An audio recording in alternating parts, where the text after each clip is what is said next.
జూబ్లీహిల్స్ నియోజకవర్గంలో మాజీ స్పీకర్ పద్మా దేవేందర్ రెడ్డి ప్రచారం నిర్వహించారు. ఇంటింటికి తిరుగుతూ బీఆర్ఎస్ అభ్యర్థి మాగంటి సునీతను గెలిపించాలని కోరారు. ప్రజలు బీఆర్ఎస్ను బాగా ఆదరిస్తున్నారని అన్నారు. జూబ్లీహిల్స్ ఉప ఎన్నికలో సునీతను గెలిపించేందుకు ప్రజలు సిద్ధంగా ఉన్నారని అన్నారు. ఇక కాంగ్రెస్ హైడ్రా పేరుతో ప్రజలను అనేక ఇబ్బందులకు గురిచేస్తుందని తెలిపారు. మైనార్టీలు కూడా బీఆర్ఎస్ వైపే ఉన్నారంటున్న పద్మా దేవేందర్ రెడ్డితో మా ప్రతినిధి వెంకట్ ఫేస్ టు ఫేస్. ప్రచారంలో మాజీ speaker Medak ex MLA Padma Devender Reddy గారు ఉన్నారు. మేడం, ఎలా జరుగుతుంది ఎన్నికల ప్రచారం? చాలా బాగా ఆదరణ చూపెడతా ఉన్నారు. సునీతమ్మ అంటే, టీఆర్ఎస్ పార్టీ అంటే, గౌరవ కేసీఆర్ గారు అంటే మేము కేసీఆర్ గారు రావాలని కోరుకుంటున్నాం. జూబ్లీహిల్స్ ఎన్నికల్లో తప్పకుండా కేసీఆర్ గారికి మద్దతు ఇస్తాం, సునీతమ్మని గెలిపించుకుంటామని చెప్తా ఉన్నారు. గతంలో కేసీఆర్ ఉన్నప్పుడు 10 సంవత్సరాలు అనేక అభివృద్ధి కార్యక్రమాలు జరిగినాయి. మరి ఇప్పుడే చాలా ఇబ్బందికరమైన పరిస్థితులు ఉన్నాయి. అన్ని వర్గాల వారు కూడా తక్లీఫ్ అవుతా ఉంది. ముఖ్యంగా హైదరాబాద్ నగరం అయితే అతలాకుతలం అవుతా ఉంది.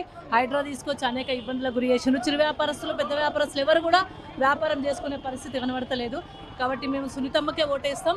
తప్పకుండా 22 నెలల్లో కాంగ్రెస్ పార్టీ చేసింది ఏం లేదు, మా హైదరాబాద్లో కూడా చేసింది ఏం లేదు, గ్రామాలలో కూడా చేసింది ఏం లేదు.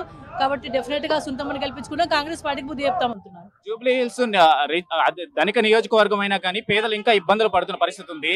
సో దీని మీద ఎలాంటి ఫోకస్? హైదరాబాద్ నగరము, తెలంగాణ యావత్ కూడా ఈ 22 నెలల్లో ఇంకా తక్లీఫ్ పడతా ఉన్నారు. చాలా మంచిళ్ళకు కూడా కష్టం వచ్చే పరిస్థితి వచ్చింది. కరెంటు కూడా ఇబ్బందికరమైన పరిస్థితులు ఉన్నాయి.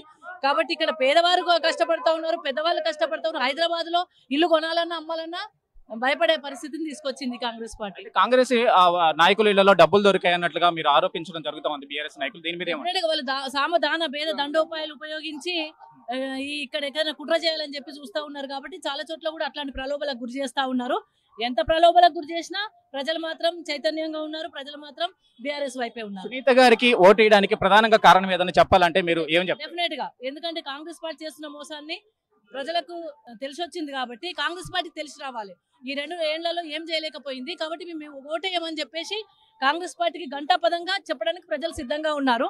కాంగ్రెస్ పార్టీ ఇప్పటికైనా ఆ 3 ఏళ్ళన్నా మంచిగా చేస్తుందేమని చెప్పేసి ప్రజల ఆరాటం. రెండోది, గోపీనాథ్ గారు చాలా మంచిగా డెవలప్ చేశారు. కేసీఆర్ గారు కూడా 10 ఏళ్లలో హైదరాబాద్ నగరాన్ని మహానగరంలో తీర్చిదిద్దడమే కాకుండా జూబ్లీహిల్స్ లో కూడా చాలా అభివృద్ధి కార్యక్రమాలు చేయడం జరిగింది.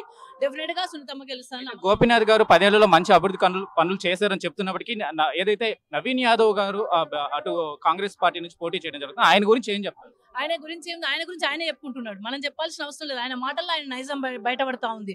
మనమేదో మనమనాలే అని అపోహ పడుతున్నారు, భుజాలు కొనుక్కుంటున్నారు. కానీ వాళ్ళ మాటలే బెదిరించే విధంగా, వాళ్ళ మాటలే భయభ్రాంతులకు గురి చేసే విధంగా, ప్రజల్ని ఇబ్బంది పెట్టే రకంగా వాళ్ళ మాటలు ఉన్నాయి. కాబట్టి ఆయన నైజం బయటపడింది, ప్రజలకు తెలిసిపోయింది. మైనారిటీ ఓట్ల పరిస్థితి ఏంటి? మైనారిటీలు మీ వెనకాల ఉన్నారు. మైనారిటీ బీఆర్ఎస్ వైపే ఉన్నారు టోటల్ గా. ఎందుకంటే 22 నెలల నుండి ఒక ఎమ్మెల్యే గానీ ఒక మంత్రి గానీ ఇవ్వకుండా కేవలం ఎలక్షన్ల కోసం మంత్రి ఇచ్చినట్టు డ్రామా ఆడుతున్న కాంగ్రెస్ పార్టీకి బుద్ధి చెప్పడానికి చివరిగా ఏం చెప్తారు మేడం? జూబ్లీహిల్స్ ప్రజలందరికీ ఏంటంటే, జూబ్లీహిల్స్ ప్రజలందరికీ తెలంగాణ భవిష్యత్తు మీ చేతిలో ఉంది. తెలంగాణ ప్రజలందరి యొక్క మనోభావాన్ని తెలియజెప్పాలంటే మీరు కాంగ్రెస్ పార్టీని ఓడించే విధంగా అందరూ సహకరించాలని విజ్ఞప్తి చేస్తాము.